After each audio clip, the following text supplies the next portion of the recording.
What's good, everybody? It's your boy, O'Shea Duke Jackson, back at it again with another episode of the Celebrity Junk. Many of you knew about the beef between Fresh and Fit and Kevin Samuels. He never publicly spoke on it. Fresh and Fit spoke on it, right? And when Kevin Samuels passed, they did a stream in which they dedicated a live stream to him. They collected a lot of super chats. I was able to get in contact with people close to the family.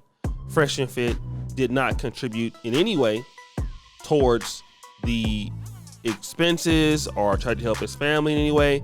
And remember, it was Kevin Samuels that blew up Fresh and Fit. They were unknown. Nobody knew about them until Kevin Samuels flew down there with his own money to their podcast, which was at that time inept, right?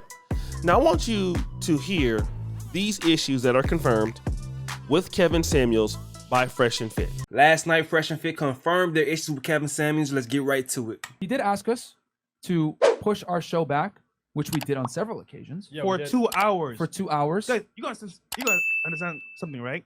To get the girls in here all ready for the show, Chris has to do a lot of work. Yep. It takes. This is back when Allende was recruiting too. It takes time to get girls in here at the same time to do a show. So we're preparing while having a time for the show. But sometimes it gets pushed back because either someone's late, things are running a little bit behind schedule. The sound, audio, all for a live show, it takes time. So for us to have a time set, and then Kevin says, "Hey man, you know what? I would like for you guys to start a little bit later because I'm starting this time. You know what, Kevin? We respect you. We're gonna push our show back 2 hours. We're just sitting here. Go, yo. And imagine girls waiting here for 2 hours for a show to start. I have to babysit them the whole time, drinks, talk to them. Most of the girls have to work tomorrow morning, have something to go to. So, hey, Chris, when the show's beginning, blah, blah, blah. And I have to play that role where it's like, look, girls, I'm sorry, but this has happened, boom, boom, boom. Me and Myron explained it to you many times. Today, I understand. And some girls left. Like, we had 2 girls leave at one point. So it's like, we have to entertain a whole house full of women. And meanwhile, it's like, for who? It's our platform. So we pushed back the show for Kevin. Multiple times. And then you guys have to wait. The girls gotta wait. We gotta wait. And then you say, oh, guys, why you late? Oh, never on time, blah, blah, blah. Well, so behind the scenes, guys, you don't see everything. So Kevin is definitely trying to tell us when to do our show. And respectfully, you were here first. However, hey, Kevin, we need time to figure this out because obviously, we want to go with the girls. You got to schedule them. It takes time. No response. It's only when he wants something, he responds to us. But when we say, hey, Kevin, can we work this out where we could do a time on show? No response. So what do we have to do? We're forced to do a show whenever we want. Because now you don't want to compromise our response to us.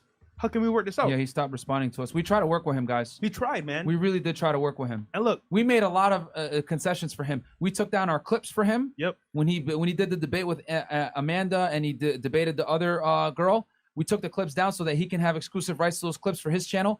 We took those down. We moved our show back, and he would never respond to our calls or never respond to our texts. He said he was going to come to Miami in May. You guys are all my witness. Yep. He said he was going to come. He never came. So that is important, okay? We now hear those issues. Now, I'm going to talk about one of the reasons why Kevin stopped answering his phone, okay? Let's look at this. Myron posts on July 11th, Jigga, what have I been telling you about these women? Suddenly me and Kevin Samuels don't look so crazy after all, do we? So all of a sudden, it was another post about something else. All of a sudden, he's attaching himself to Kevin Samuels. Like he's on the same level as Kevin Samuels. Why did he have to put Kevin Samuels' name up there? Because Kevin Samuels has respect. Kevin Samuels was an icon. And Myron Gaines is not an icon. So now, me and Kevin don't look so crazy after all, do we? That's crazy, right, Myron? Let's talk about why Kevin Samuels stopped ignoring the phone calls. Now, see, I'm a person that records calls or conversations. I'm from the old school. I don't believe in that. But I'm gonna reveal something to you. When Myron was going through his beef with Abba and Preach, I was actually on the Fresh and Fit side at first because of my loyalty with Kevin. I thought Kevin liked these guys. Kevin called me and said, yo, man, take those videos in. I said, why? He said, man, Myron has been calling me behind my back a homosexual. He's done it to other creators. I have evidence of these things. So Myron calls me from a Connecticut number, which I now have blocked. I said, Myron, is it true that behind the scenes, you're upset with Kevin? Wasn't just him. He's also talking much trash about another big YouTuber. I've slipped and said it before, but I'll leave it at that because that YouTuber doesn't want to be mentioned right now.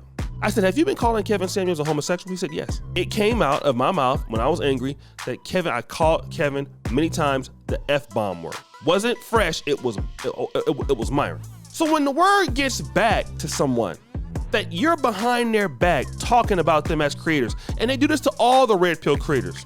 They've been doing this all the time. It's other guys that can confirm it, but just don't want to go into that beef. Then you go out there and you attach yourself to somebody you called a homosexual. And then when they died, you're going to do a rest in peace live. Tell your audience you was calling him a gay guy. Tell your audience you was calling him an F word. You would never do that because you know your audience will turn on you, right? That's how phony and fraudulent these guys are. But let me tell you something else. Got more receipts. Tom Likas, a legendary guy in his own right, was glad that Kevin Samuels died. Look at this post here. Can someone put me in? This was on July 13th. After mentioning Kevin Samuels, he says this: can someone put me in touch with Tom Likas? I want him on the Fresh and Fit pod. He is the originator of Red Pill content on the radio. Let me talk about this. Since Kevin Samuels has passed away, it has been officially 26 months. He died May 5th, 2022. Since that day, okay, any enemy of Kevin Samuels, I have not spoken to.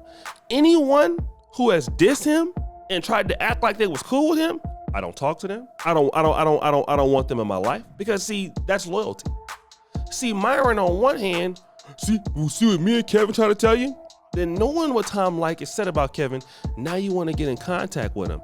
That's why Myron ain't loyal. That's why Myron is a buster.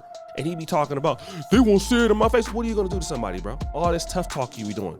See, that's another reason to get away from the fact that you're not a real person. That's what people are attacking your actual character. You're not loyal to nobody. Cause the dude that helped you, you wasn't even loyal to him. You talked about him behind his back. He came out there for free, bro. And as much smoke you got for black people, black men, African-American men, we was the one that helped you get on. Facts. The fact that you even know Fresh was a brother by the name of Solo TV84, my big bro. Half African-American, half Ghanaian brother. The fact that you even know Donovan Sharp, oh, that's because of me. So without me, you wouldn't even know Donovan. And you wouldn't have never went to the 21 convention. And you would have never met Solo through Donovan's podcast and hooked up with Fresh. It was African-American men that made the way for you to even get your connections, son. For you to even get your connections. And this is the respect you give a person that put you on the road to millions. But that's okay though, because how you get it is how you lose it. And that's why you lost everything you got now. That's why you're on Twitter all day arguing right now every day with anti whoever else and all this stuff. That's why your life is going down as it is. Over there begging. So guys, let me just tell you this last thing. You better be loyal to the folks putting you on, bro. And I always am. Anybody that helped me, okay? I ain't never, it's one brother that encouraged me on YouTube. We don't even talk anymore. In fact, the dude blocked me off his Patreon, but I will never disrespect that guy. I will never disrespect that guy. I haven't even ever said anything about it before, but I've never disrespect that guy because he was good to me. I never, ever, ever talked down on that brother. Never. Even though he might not agree with what I do now, I will never talk down on him because of what he did for me. Because I'm loyal like that. He was good to me. So I will never say nothing bad about him. Never. But that's loyalty though. So guys, what do you think? It's your boy O'Shea Duke Jackson back at it again with another episode of The Celebrity Junk. Appreciate you for all that you do. Subscribe to the bell. We're out.